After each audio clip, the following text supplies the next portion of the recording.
প্রশ্ন অনেক থেকে যাচ্ছে, সেই প্রশ্নের উত্তর কিন্তু এখনো পর্যন্ত পাওয়া যাচ্ছে না কিশোরা, এবং প্রশ্নটা সেই কারণেই বোধহয় আমাদেরকে করতে হচ্ছে। ঠিক প্রশ্ন করবো। আমাদের সঙ্গে এই মুহূর্তে স্টুডিও রয়েছেন স্বাতী সেনাপতি, বিজেপি মুখপাত্র। আমার সঙ্গে রয়েছেন রাধামোহন রায়, আইনজীবী। আমি প্রথমেই যাব রাধামোহন বাবুর কাছে। রাধামোহন বাবু, আমার প্রশ্ন হচ্ছে, যেখানে তৃণমূল এতবার ক্ষমতায় এসেছে, বিভিন্ন জায়গায় অন্যান্য সরকার, অন্যান্য দল, ইন্ডি জোটের দলগুলো সরকার করেছে, সেই সব জায়গায় না ব্যালট বক্সে প্রবলেম হয়, না সেখানে বহিরাগত ভোটার আসে। কিন্তু দিল্লির ক্ষেত্রে অভিষেক বন্দ্যোপাধ্যায় গতকাল বললেন যে আমাদের কাছে হিসাব আছে, সব বাইরের ভোটার এসে ভোট দিয়েছে, কারণ বিজেপি জিতেছে সেখানে। কিংবা যেখানে বিজেপি জেতে সেখানে ব্যালট বক্সের সমস্যা থাকে। এটা কি হার মেনে নেওয়ার সমস্যা? এটা কি মেনে নেওয়াটা প্রবলেম যে মানুষ ভোট দেয়নি এইবার, নাকি এটা অন্য কোনোভাবে আগে থেকেই প্রেডিক্ট করে দেওয়া যে এইবার ফলটা খারাপ হতে চলেছে, আগে থেকে বলে দিই সব বাইরের লোক এসে করেছে? দেখুন, এর আগেও তো অনেকবার এলিগেশন উঠেছে যে ভোটিং যেভাবে হয় ওটা ঠিক না, বা মহারাষ্ট্র আর কি বলে দিল্লিতেও এই এলিগেশন উঠেছে তালিকা নিয়ে, ভোটার তালিকা নিয়ে। তো জিনিসটা হচ্ছে, দেখুন, মানে অনেকবার আমরা অনেক শো করেছি যেখানে অ্যালিগেশনের ঝুড়ি মানে বাঁধা থাকে পুরো একদম। তো সেই অ্যালিগেশনগুলো ঠিক আর এই অ্যালিগেশনগুলো ভুল, এটা কি করে আপনারা বলতে পারেন? যখন কারাপশনের এলিগেশন, যখন সিবিআই ইডি কিছু খুঁজে পায় না, সেখানে আপনারা বলেন যে না তৃণমূল চোর, বা বাকি দল যারা অপোজিশন আছে তারা চোর, বিজেপি ঠিক। আর যখন অপোজিশনরা কোনো এলিগেশন তোলে ভোটার তালিকা নিয়ে, সেখানে অপোজিশনরা ভুল আর বিজেপি ঠিক।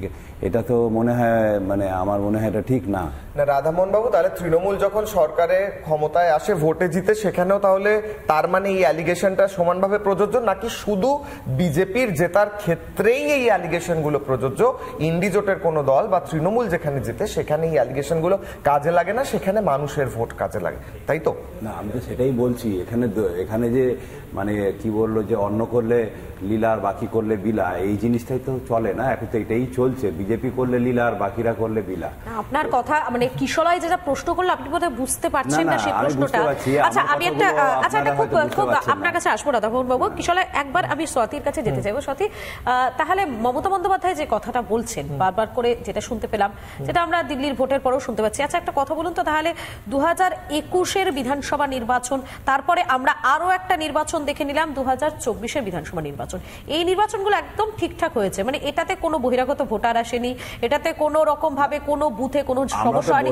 রাধামোহন বাবু, আপনার কাছে আপনাকে সময় দেওয়া হবে। স্বাতীকে প্রশ্নটা করি প্লিজ। স্বাতী, আমি প্রশ্নটা শেষ করি। তাহলে এই ভোটগুলো একদম ঠিকঠাক হয়েছে তো? এরা যেখানে কোনো অ্যালিগেশন নেই, কারণ এই ভোট জেতার পর মমতা বন্দ্যোপাধ্যায় ভিক্টরি সাইন দেখিয়ে তিনি সাংবাদিকদের মুখোমুখি হচ্ছেন। অভিষেক বন্দ্যোপাধ্যায় সাধারণ মানুষকে ধন্যবাদ জানাচ্ছেন, কারণ তারা জয়টা পেয়ে গিয়েছেন, এটা মানুষের রায়, এটা মেনে নিতে তাদের কোনো সমস্যা নেই। ঝাড়খণ্ডেও কোনো সমস্যা নেই, শুধু তাদের মেনে নিতে সমস্যা হচ্ছে দিল্লির ক্ষেত্রে, তাই তো স্বাতী? না, মানে আমি যিনি বসে আছেন রাধামোহন বাবু, শ্রদ্ধেয় দাদা, আমাদের তৃণমূলের দাদা, তার কথার সঙ্গে আমি একমত। একেবারেই কোনো দ্বিমত নেই যে এই রাজ্যে মানে মুখ্যমন্ত্রী মমতা বন্দ্যোপাধ্যায়, তিনি আমাদের সবার মুখ্যমন্ত্রী, তিনি যে কথা বলছেন মানে 26 লক্ষ যে ভুয়ো ভোটার, আমরাও তো একই কথা বলছি, এই রাজ্যে ভুয়ো ভোটার আছে অবশ্যই আমরা বলছি, কিন্তু মুখ্যমন্ত্রী একটা ছোট্ট জায়গা বলতে ভুলে গেছেন, সেটা হচ্ছে এই ভোটারগুলো কোনো বাইরের রাজ্য থেকে আসা লোক নয়, এরা বাইরের দেশ মানে পড়শি দেশ বাংলাদেশ থেকে আসা রোহিঙ্গা এবং অবৈধ অনুপ্রবেশকারী। একেবারে আমি বলে দিচ্ছি, আপনার তৃণমূল নেত্রী, মালদার তৃণমূল নেত্রী, তার ওবিসি শংসাপত্র বাতিল হয়েছে, তিনি বাংলাদেশের ভুয়ো ভোটার।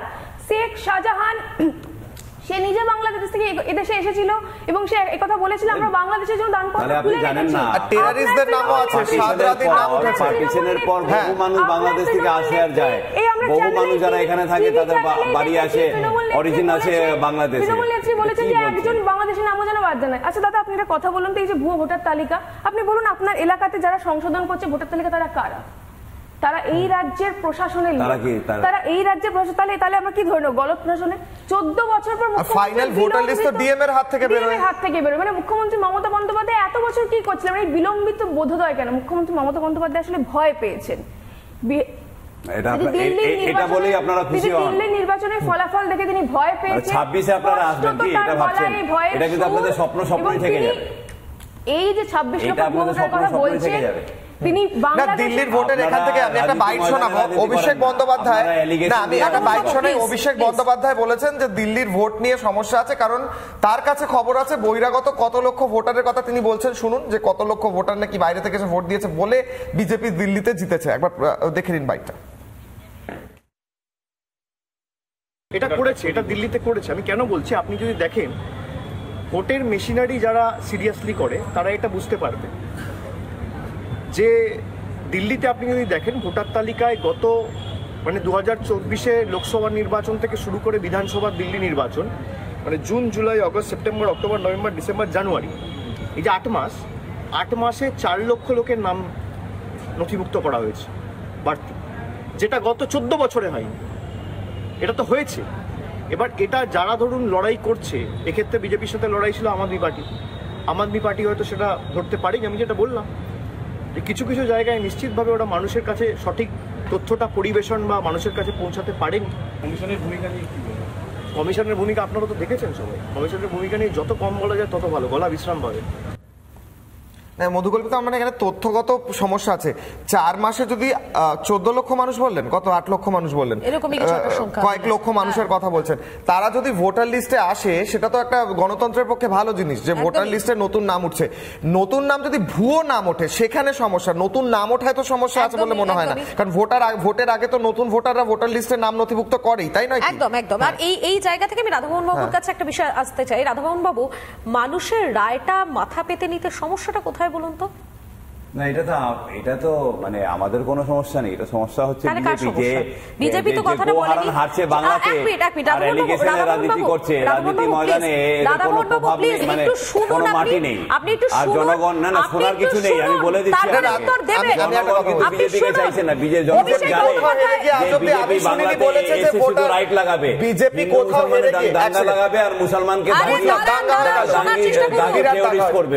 এরা মুসলমানকে দেখলেই টেররিস্ট বলে দেয়। হলো এবার বিজেপি কোথাও হেরে গিয়ে আমি শুনিনি আজ পর্যন্ত বলেছে ব্যালট বক্সের সমস্যা কিংবা দিল্লি বা অন্য জায়গা থেকে ভোটার এসে ভোট দিয়েছে। বলবে কি করে? তাদের হাতে তো সব আছে।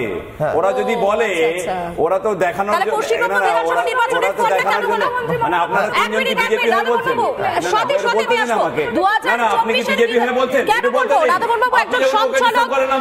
আপনাকে করছি তো, আপনি উত্তরটা কেন উঠবেন? আপনি বলতে দিন আপনি বসুন, আমাকে বলতে দিন। যখন প্রশ্ন করেছেন this is not good anchoring. This is not good anchoring.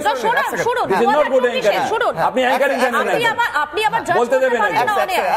আপনি বলতে পারেন না এই কথাটা। হ্যাঁ, আপনি good anchoring পারেন না। আপনি একটা প্রশ্ন করেছেন, প্রশ্নের জবাব তো শুনবেন। উত্তর দিন। সকাল সকাল বলুন কি বলতে চাইছেন? জিনিসটা ইন্টারাপ্ট করবেন না। যখন প্রশ্ন করেছেন আনসার ভুল বললে আচ্ছা বলতে দিন, তাহলে আমার শেষ হলে তাহলে ভুল বলুন। আমি স্বাতীকেও থামিয়েছি, প্লিজ বলুন।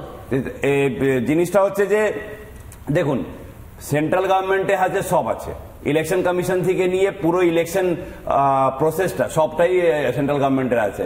কিন্তু জিনিসটা হচ্ছে সেন্ট্রাল মানে বিজেপি কিন্তু ডেমোক্রেসিটা মানে না। বিজেপি জেতার জন্য সব জিনিস করে।